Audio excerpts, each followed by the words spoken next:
If you're dating, I'm someone who says, if you're dating, if you're not working, walk away. That makes sense. For those that are married, a lot of men want to walk away. I'm telling you, a lot of men want to walk away. So why are they not walking away? It's just that you can't help it. Probably you have kids already. If the marriage certificate has an expiring date, I'm not talking about irresponsible men here. I'm talking about men who have worked their ass to wherever they are. Men who came from nothing and they built a lot for themselves and for their family. Let me tell you, the reality remains that I spoke with the owner of he went to OAU too, he's an alumni of OAU. And he said something, he said, if he knew he was going to grow this big, he would have had baby mamas. That anytime he sits down and reflects, why do you think, I just want to ask, why do you think most of the successful superstars don't want to stay with a wife? Why do you think most of the rich, very rich, successful men don't want to stay with a wife? Go around and check, take your statistics. You would see that a lot of the very successful men work out on their marriage or they don't even want to get married. Okay, so Put into marriage. what are these sacrifices? I'm not talking about irresponsible men, like you mentioned. I'm talking about men who have worked their way up, who have gone into places where you would not expect them to go to source. Honestly, this is just sounding like the typical princess kind of whining, in my own opinion. And I think this is very noticeable with a lot of men these days. They just whine and whine and whine and whine and whine and whine and whine. And I don't know what they think they're trying to achieve with this. If you are supposed to be the supposedly so-called logical, stoic man, then none of this should be something you whine about. It's either you don't want to do something or you don't want to do it. If you want to stay in the marriage and shut up. And if you want to divorce, get a divorce and shut up. I don't understand this whining. We put ourselves through this, we've built that, we want to walk away, but we can't walk away. That just sounds like princess emotional whining, in my own opinion. And it's starting to be very common these days, especially on the internet. A lot of men with this victim mentality that, oh, we are victims, and just get it done, get it over with. The whining is very irritating, at least for somebody like me. Just to keep their family going. And like Solomon mentioned, if there's a little hell is let loose. And you ask yourself, I have done A, B, C to X. I mix Y. Is this enough for this chaos? Is this enough for this anarchy? And you're out there, you're looking sourcing for peace somewhere else, and someone is telling you polygamy is crazy. Let me just say something. I don't, again, it's the what I'm whining. I keep saying that it's all about whining. If you want to do polygamy, then go do polygamy. Like I said, what is the whining about? If you are not happy at home and you want to go marry a second wife, then go marry a second wife. If you find a woman who is dumb enough to want to marry you, even after you are married with kids, then so be it. I don't understand this constant crying about, oh, people don't want us to do polygamy. Who is stopping you from being polygamous? Who is stopping you from marrying multiple people? Who exactly?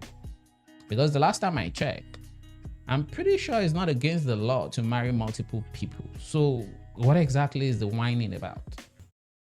Let me chip in something here. If you're not married, and that's why Richie mentions it all the time, if you're not married, you may not understand it. I'm sorry, that's just BS. You don't need to be married to understand there can be conflict between two people. And I've heard a lot of these gatekeeping kind of narrative about, oh, if you are not married, you will not understand. No, we can observe people's marriage even if we don't have the marriage experience. So the idea that, oh, if you are not married, you will not understand, just sounds like BS to me. It's like trying to gatekeep the conversation. We're talking about a man who has worked his way up, knowing how difficult it is, especially when you're coming from a background where... So what's so special about working your way up? Is it not supposed to be what you do? Are people supposed to clap for you that you work your way up? Is that not your responsibility? Is that not your business? Why is it our business that you work your way up? Why? You know that it's almost impossible for you to get to that place of your life, and you pushed yourself to that place of your life, and you just went out to get a woman feeling that you're going to find peace there, and you're not finding that peace, and they're still living on the hard work that you've been doing over the years. Again, this is another BS that I've heard from a lot of men. When I see men talk like this, especially men who cry about peace all the time, what I notice from such men is they often bring chaos to the house, but they expect to find peace in the house they bring chaos to. Otherwise, if you are being peaceful, why would your woman not be peaceful?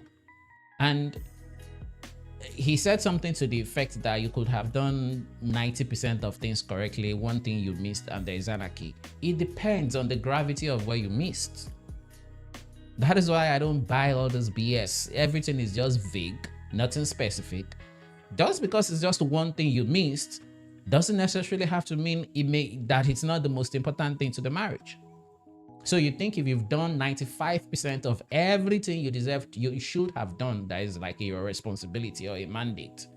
You think you now go to cheat. You are now making the excuse that, oh, I've done 95%. It's the little thing that happened is the cheating. And why are you bringing anarchy to the home?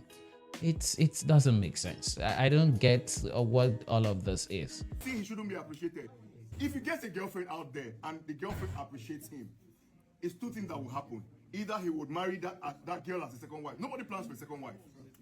When you're married, that's definitely not true. There are a lot of people who plan for a second wife. There are people who, before they marry the first wife, they already knew they will marry a second wife. So the idea that nobody plans for the second wife is just BS. Who says people don't plan for a second wife? When you're married, let me tell you as a man, when you're getting married, it's looking like the girl is your all in all. Nah, that doesn't work that way for everybody. That you now understand. Those things you couldn't see while you were dating, they're all there. Now, when you meet another girl out there, and this girl gives you the kind of peace that you're actually looking for with your money, I bet you that's why men have extracurricular activities that turn to children. And sometimes with their wealth, you will not be aware until their death. I don't understand the argument he thinks is trying to make here that, okay, so suppose you find peace in a girlfriend outside. What makes you think by the time that girl comes inside and she spent with you the number of years your wife has spent with you, she wouldn't repeat the same anarchy you are complaining that your wife brings when you do something wrong? What makes you so sure? Because he talks about how much you will not understand if you are not married. But the truth is, just because somebody gives you peace now that you see maybe once a week or twice a week, it doesn't mean there'll be peace when both of you are married and you see each other every day. I mean, there are plenty of data to look at. You can go and look at during COVID. If you look at during COVID, domestic violence skyrocketed because there were a lot of couples that were stuck together and they start to see parts of each other they have never seen before. So the idea that, oh, you just get somebody outside and that person will give you peace. Yes, that person might give you peace temporarily. But what happens when the person is now permanently in the house and both of you are stuck together?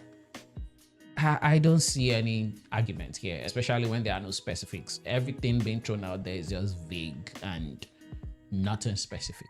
So it still feels very much like whining to me.